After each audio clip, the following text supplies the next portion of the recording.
안녕하세요 여러분. 오늘은 17번째 온라인 수업입니다. 이번 시간부터 3시간에 걸쳐 동아시아 세계의 또 다른 축인 일본의 역사에 대해 살펴보겠습니다. 이제 다시 고대부터 중세 그리고 근대의 역사를 순차적으로 배워나갈 텐데요. 그러다 보니 중국사와 겹쳐 헷갈리는 부분도 많겠지만 지금까지 배운 중국사와 일본사를 비교해보며 어떤 공통점과 차이점이 있는지 찾아볼 수 있었으면 합니다. 그리고 우리가 배웠던 중국사의 중요한 사건이 일본에까지 영향을 주는 경우도 확인할 수 있는데요. 이를 통해 중국과 일본, 각국의 역사를 살펴보면서도 동아시아가 하나의 세계를 형성하고 있었음을 확인해 볼 수 있을 겁니다.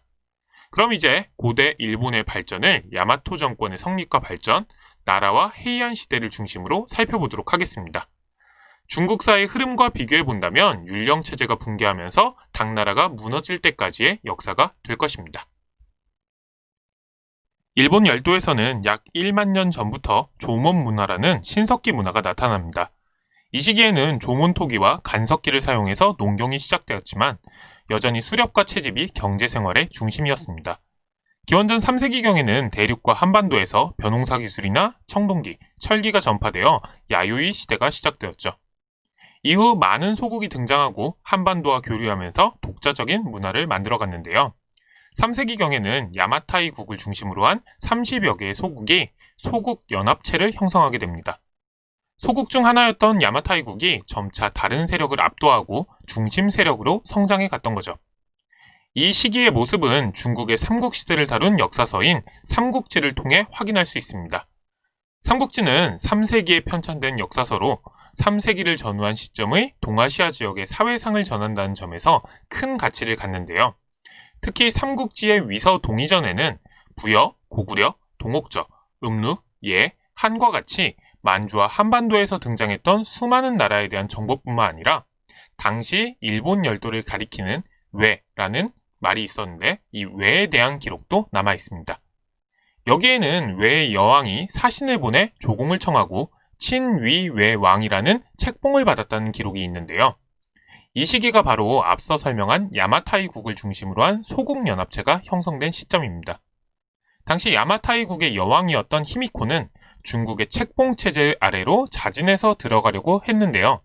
이는 중국 황제의 권위를 이용해서 외국, 즉 일본 내부의 다른 세력보다 우월한 지위와 권위를 히미코가 확보하려는 의도가 있었다는 것을 추정해 볼 수 있는 점입니다. 즉 동아시아 세계에서 중국 주변의 지배자들이 중국 중심의 책봉 조공 체제를 어떻게 바라보았고 활용했는지를 보여주는 사례라 할 수 있겠죠. 사실 앞서 살펴본 야마타이국의 위치에 대해서는 역사학계에서도 의견이 분분한 편입니다. 한반도에 가까운 규슈에 위치해 있었다는 설과 현재의 오사카와 교토가 위치한 기나이 지역에 위치해 있었다는 설이 충돌하고 있죠. 우리의 삼국시대의 역사도 그렇지만 자세한 사료가 부족한 아쉬움이 남는 대목입니다. 보다 구체적인 기록이 많이 등장하는 것은 4세기 초 성립한 야마토 정권 때부터입니다. 야마토 정권은 일본 최초의 통일 세력인데요. 현재의 나라 지역에 위치했던 야마토 세력이 주변 세력을 완전히 제압하고 하나의 통일 정권을 창출하는 데 성공한 것입니다. 최초의 통일 세력이었던 야마토 정권의 위세를 보여주는 대표적인 유적은 전방 후원분으로 불리는 대형 고분인데요.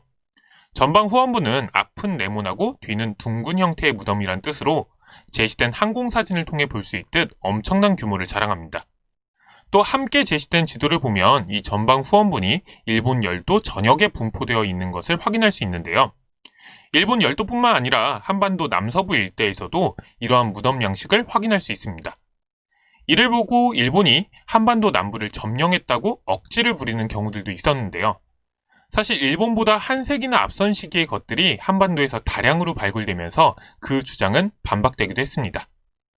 이렇게 특정 유물이나 유적의 분포를 통해 서로 다른 지역 간의 교류를 확인해 볼 수는 있겠지만 이를 통해 세력 간의 우열을 주장하려는 태도는 상당히 편협할 수 있다는 걸 우리가 이 사례를 통해서도 알 수 있겠죠.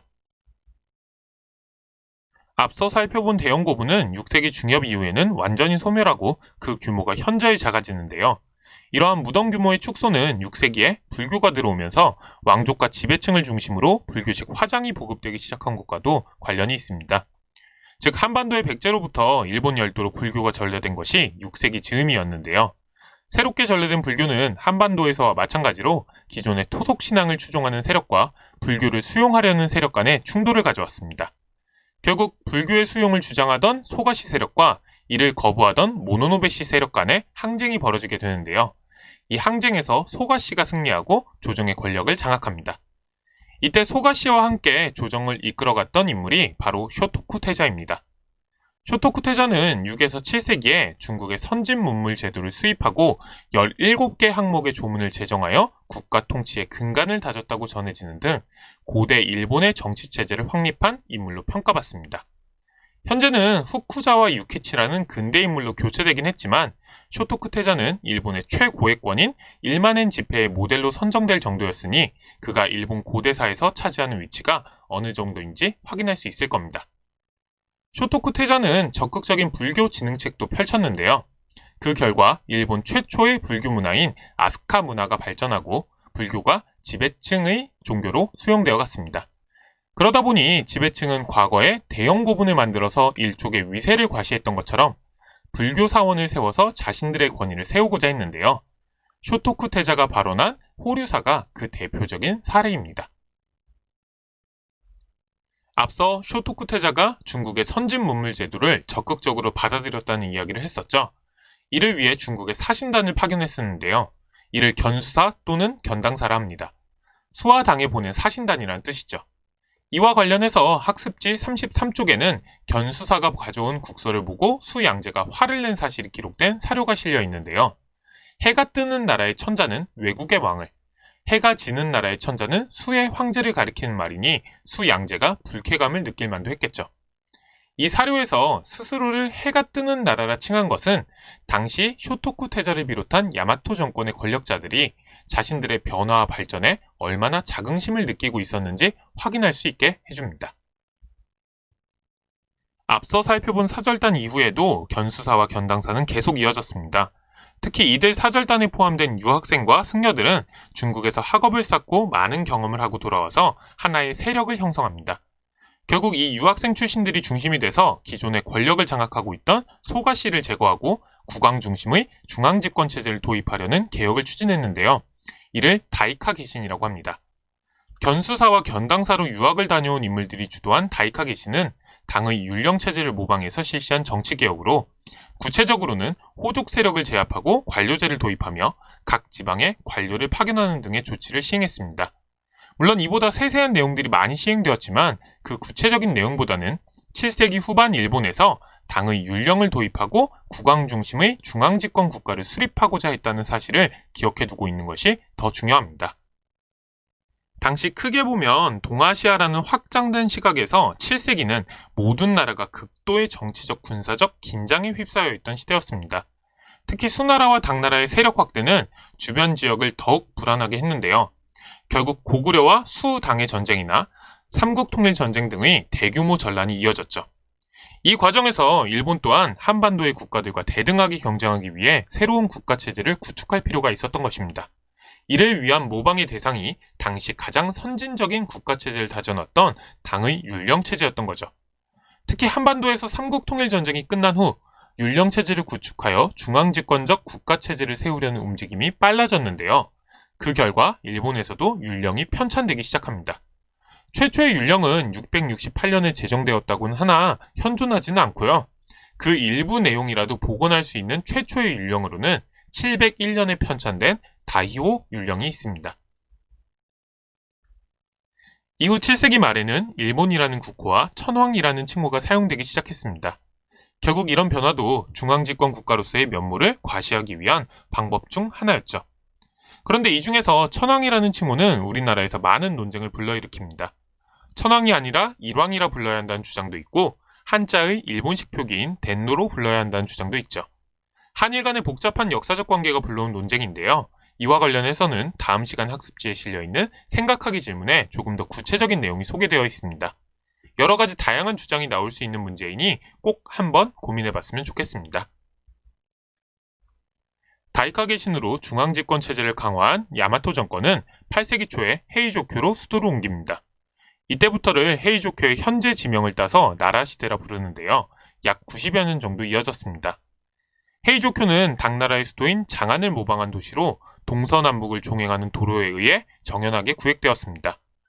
헤이조쿄에는 중앙에 폭 72m의 남북으로 펼쳐진 주작대로가 있었는데요. 이는 발해의 수도인 상경성의 주작대로와 같은 것으로 당의 장안성을 모방한 것입니다. 이렇게 각국의 도성이 당의 장안성을 모방한 것은 당시 동아시아 세계에서 당나라가 갖는 위상이 그만큼 컸음을 보여주는 사례이겠죠. 나라 시대에는 전국을 국과 군으로 불리는 지방 조직으로 나누고 국가로부터 토지를 받은 농민들에게 관료제를 통해 조세를 수취하는 율령 국가가 확립되었습니다.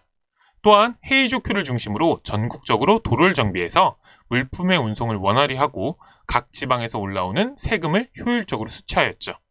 그런데 한 가지 짚고 넘어갈 점은 이 당시 일본은 우리가 알고 있는 일본 열도 전체를 장악하고 있지 않았다는 점입니다. 당시 동북의 도호쿠 지역과 현재 홋카이도는 일본 정권의 영향력이 미치지 않는 지역으로 에조 또는 에미시라 불렸습니다. 조정에서는 꾸준히 이 지역을 장악하고자 군사 원정을 벌였는데요. 이 원정을 이끄는 무장을 정의대장군, 일본어로는 세이타이 쇼군이라 했습니다. 간단히 줄여 쇼군이라고 하였죠. 중세 일본 무사 정권의 최고 권력자인 쇼군이 여기서 유래한 말이란 걸 알아두면 나중에 도움이 될 겁니다.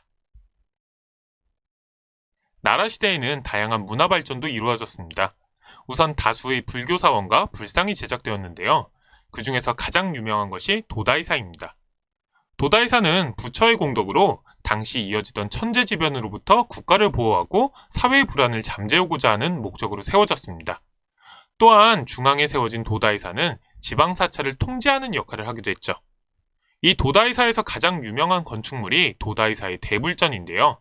이 대불전은 현재 일본에서 가장 큰 목조 건물이며 건물 안에는 엄청난 규모의 불상이 모셔져 있습니다.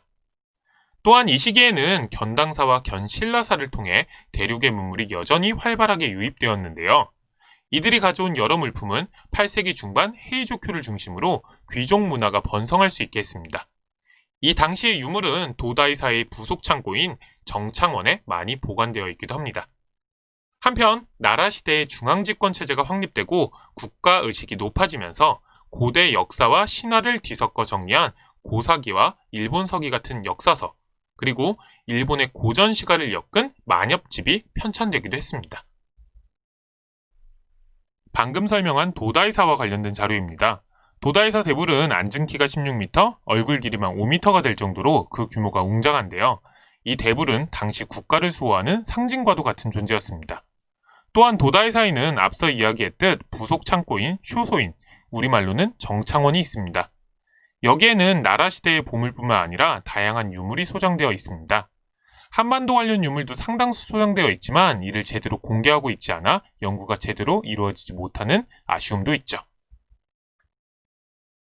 만엽집은 나라 시대의 일본 고전 시가를 엮어 편찬한 책입니다.